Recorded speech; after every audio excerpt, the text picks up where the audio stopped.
I'm not going to preach from over here, I'm just getting a glass of water.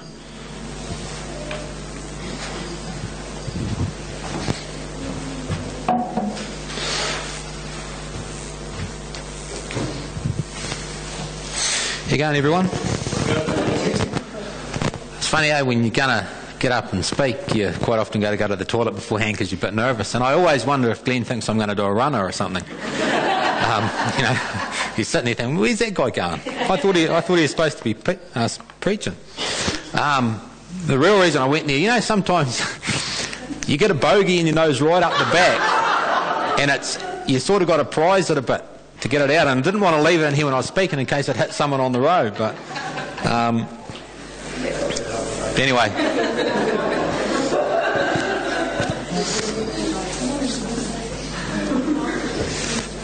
Just want to read something to start off with.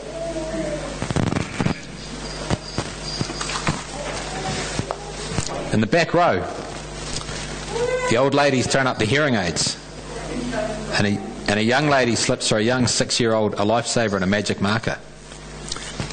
A college student who's home for vacation, who is there because he was dragged there, slumps forward with his chin in his hand. The vice president of a bank, who twice that week has seriously contemplated suicide, places his hymnal in the rack. A pregnant girl feels the life stir inside of her. A teacher who for 20 years has managed to hide his homosexuality, mainly from himself, creases his order of service down the centre with his thumbnail and tucks it under his seat. The preacher pulls the little cord that turns on the lectern light and deals out his note cards like a riverboat gambler. The stakes have never been higher. 2 minutes from now, he may have lost his listeners completely to their own thoughts, but at the moment he has them in the palm of his hand. The silence in the shabby church is deafening because everyone is listening to it. Everybody is listening, including himself. Everybody knows the kinds of things he has told them before and the things he has not told them. And who knows what this time out of the silence he will tell them. Let him tell them the truth. Not what he thinks is the truth, but the truth about what he thinks.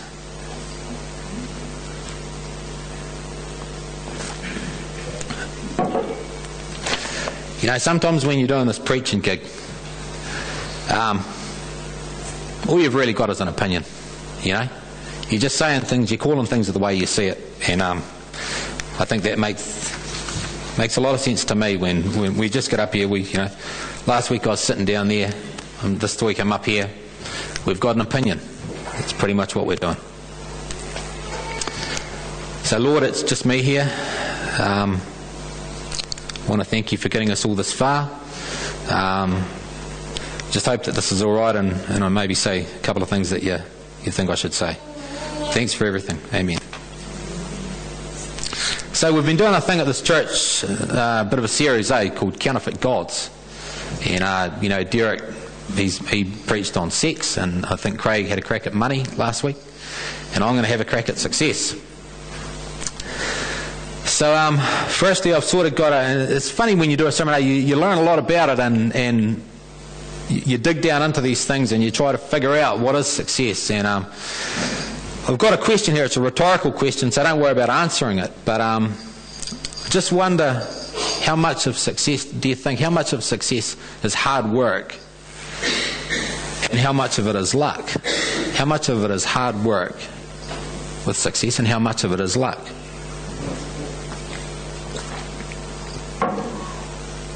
So I want to start with a story, and I want us to view the rest of the sermon through the lens of this story. And like every good story, it's about you. And it's an hour before you're born, 1 hour before you're about to be born. An angel, or a fairy, or God, we'll call it God in this setting. God comes along to you an hour before you're going to be born. And he says, I've got an amazing opportunity for you. I'm going to allow you to design the world that you're going to be born into. Okay? I'm going to allow you to design the world that you're going to be born into. He says, I'm going to allow you to design the political structure and system, the political establishment. I'm going to allow you to design the economic systems and structures.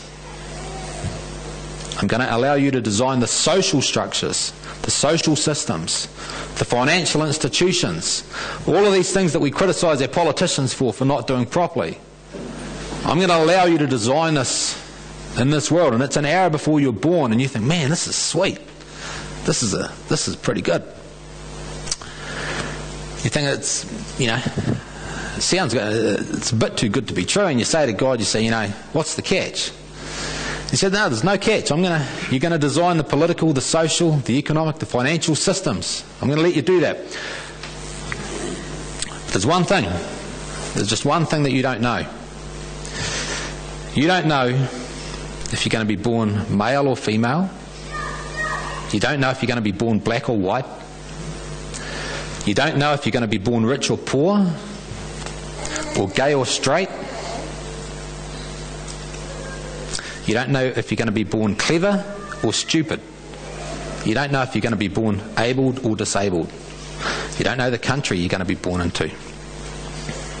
I think that's a really, really good way for us to view the world, and I want us to view, when we look at success, I want us to view it through that there, because if you want my opinion, I wonder if every one of us here has won the lottery.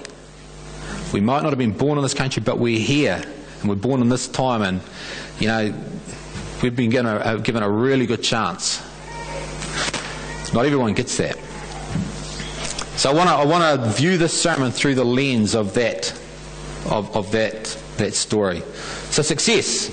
I'm going to talk about success. What is it? So there's a couple of things that's objective and subjective, but objectively it's pretty simple. You read the dictionary.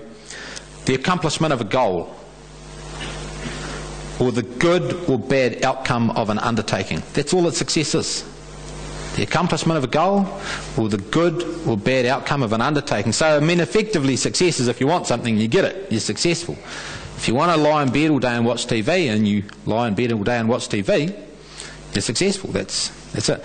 So that's an objective one. But there's also the more subjective measure, and it's more the way a society views success, I think. And Kipling, in that great poem, If, he says, if you can meet with triumph and disaster and treat those two impostors just the same. And Kipling seems to be looking at it, and it's not quite so tangible. He's looking at it, it's not as easy to figure out what the success is and how the world views it, and if our definitions of it are correct. And Bob Dylan, he's got a great line. He says, there's no success like failure, and failure's no success at all. So once again, Dylan's looking at it and he's thinking it's just not as easy to define this success. What is it? It's not something in a dictionary. There's something more than that. Okay, so we look at some people from history. We look at Mother Teresa. She wanted to feed the people in the slums of Kolkata, and she did that. And I think you'd have to say she was pretty successful. She did a great job.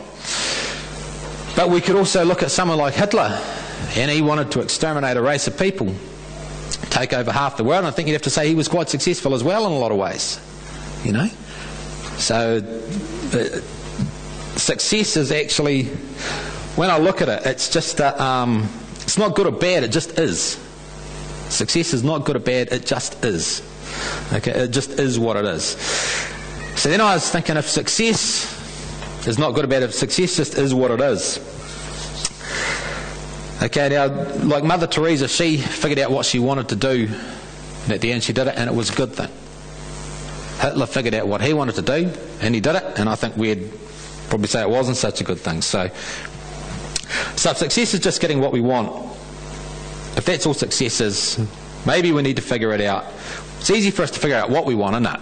We all pretty much know what we want, but we have to figure out the thing, is it a good thing?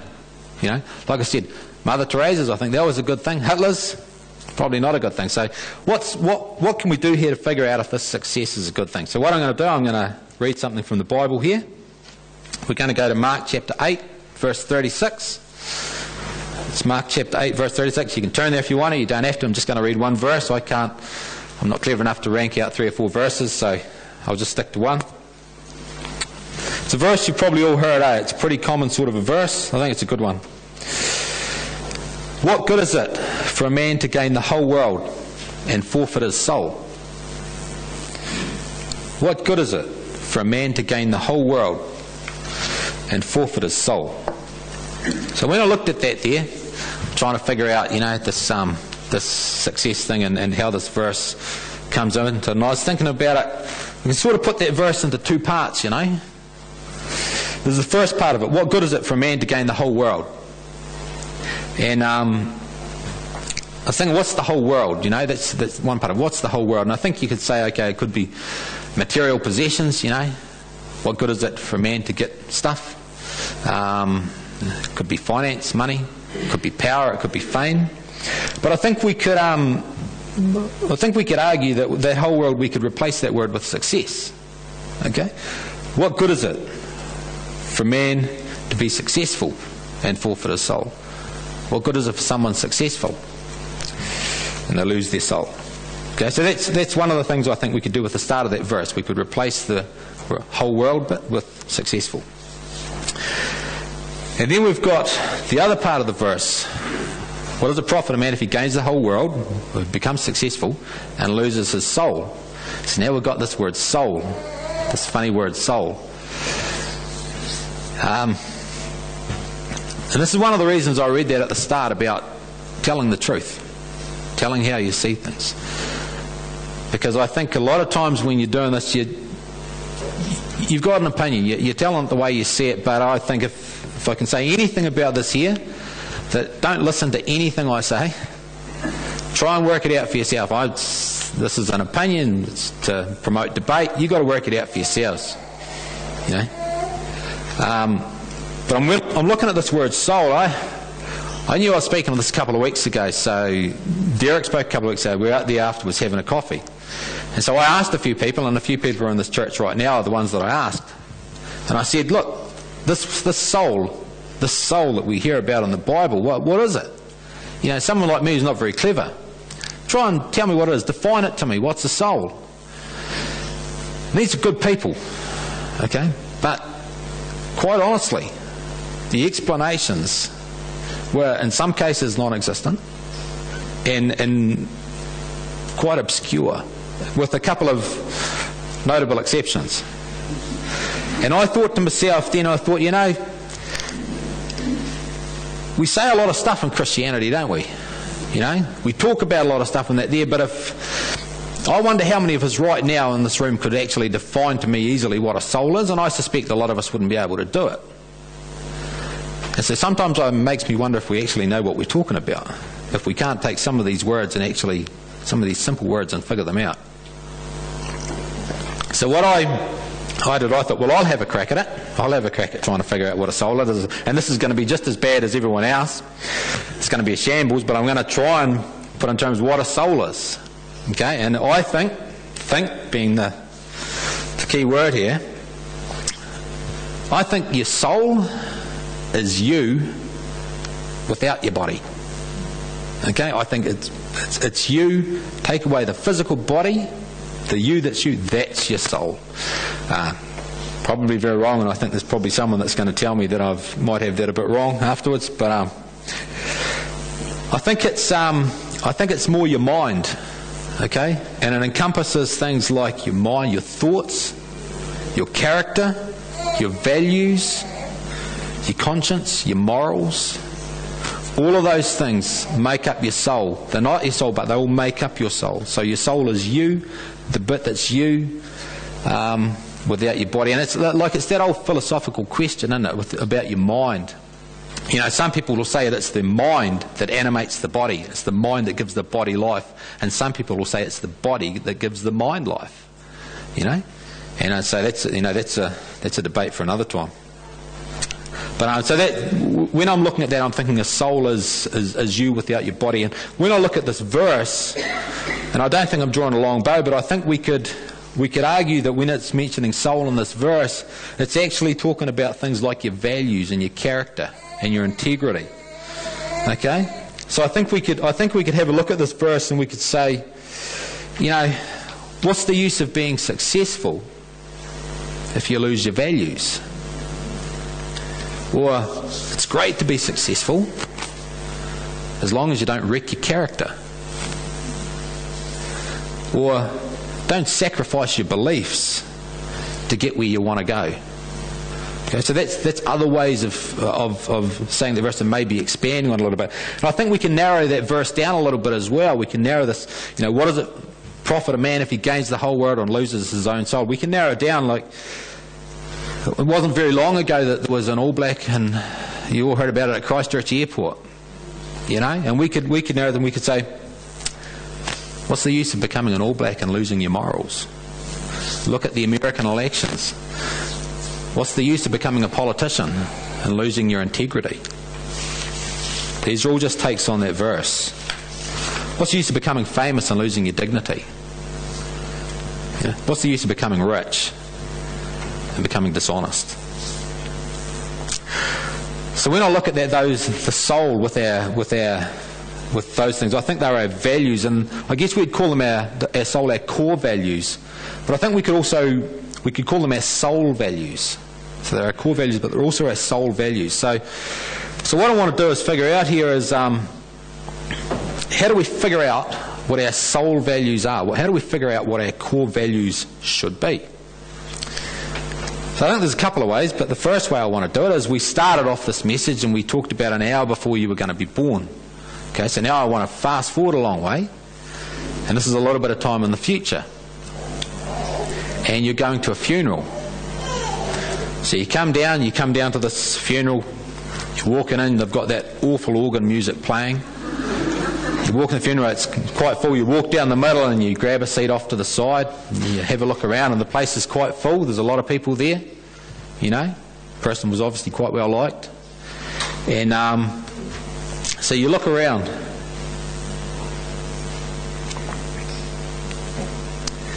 You have a look over the people in front of you, have a look and you see the coffin up the front. It's an open casket, and you realise that you're in there. It's you. It's your funeral. Your mother always said that to you, didn't she? It's your funeral. And this time she's right, it's your funeral. You're at your own funeral. Okay? You have a look, and just up to the front onto the left there's your family. It's your husband or wife or kids or brothers and sisters. Just behind them there's another row, that's your friends, your best friends. Over the other side it might be some people from your from your work, or people that you're in business with. Okay, and maybe just behind them there's some people from your community. So you're at your funeral,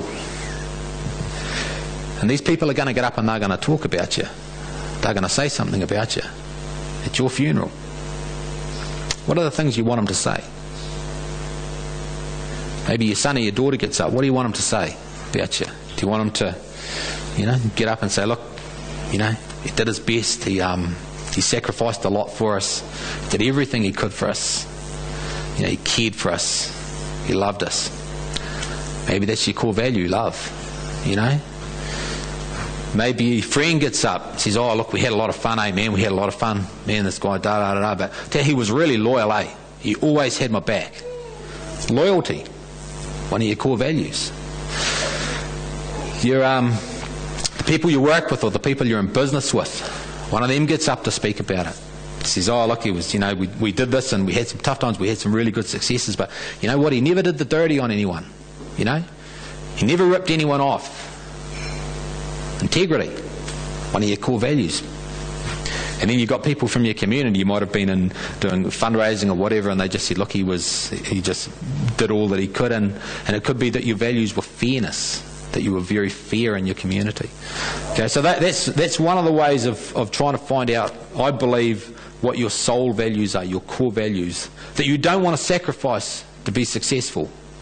Those are the things that are really important to you, being successful is great, but those are the things you don't want to sacrifice. Okay, because they're the things that, at the end of it, they're the things you want to be remembered for, they're part of you. So that's all good. But I'm not always sure if we can get our values properly from ourselves. And I'm sure Hitler thought he was doing a good thing, but his values were pretty skewed. So I think we need some other sort of a yardstick, And I wonder, if maybe we could do worse than listen to a Jewish carpenter about 2,000 years ago. And you know, when you look at what he said and you boil the whole of the Christian faith down and you look at that everything's been said, all the religious stuff, all the denominations, and quite frankly the load of obnoxious garbage that's been preached in his name in lots of cases. When you boil it all right down, in my opinion, it comes down to a very, very simple thing. Love the Lord your God with all your heart and soul and mind and strength, and love your neighbour as yourself. And you can shorten it down more. You can put it down to a sentence. Love the Lord and love your neighbour. That's the essence, in my opinion, that's the essence of everything that's been said in the Christian faith, comes down to that bumper sticker. Okay? And I think when you take your core values, your soul values, from your funeral, you look at them closely, I wonder if you'll find they are mainly acts of love and service and putting others first and helping those who can't help themselves. And especially all of those people who were born into the world and who didn't win the lottery by being rich or clever or pretty and born into a lucky time and place and culture. There's a lot of people hurting in this world. And if you really want to love your neighbour, first you've got to see your neighbour. You've got to see your neighbour and you've got to understand their pain. Here's a story of someone I want to read who maybe didn't win the lottery when born, and I wonder if a lot of us can relate to it. I know I can.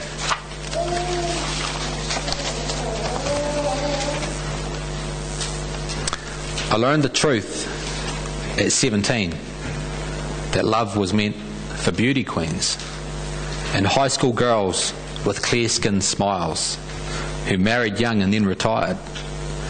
The Valentines I never knew, the Friday night charades of youth, were spent on one more beautiful.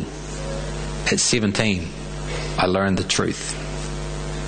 And those of us with ravaged faces, lacking in the social graces, desperately remained at home, inventing lovers on the phone, who called to say, "Come dance with me," and murmured vague obscenities. It isn't all it seems at 17.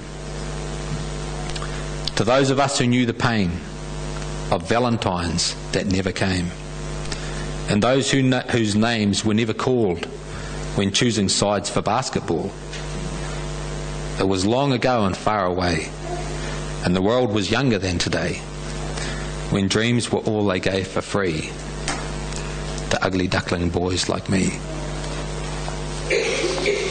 Definition of success, eh? The definition of success. I wonder if it's going to all the world, find the people who are hurting and love them. And that's what the founder of the Christian faith said. Love them. You know, to lend someone a hand when they're falling. Maybe that's the only thing that really matters in the end. Maybe that's success. Yeah, I'm just going to pray and then I'll music team get up.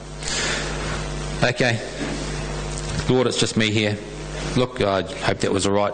Hopefully it does some good and someone gets something out of it. Thanks for everything you've blessed us with. Thanks for getting us through this week, and I hope you get us through the next one. I ask that you look after everyone here today, and that we'll all have a good coffee now. Cheers and thanks for everything. Amen.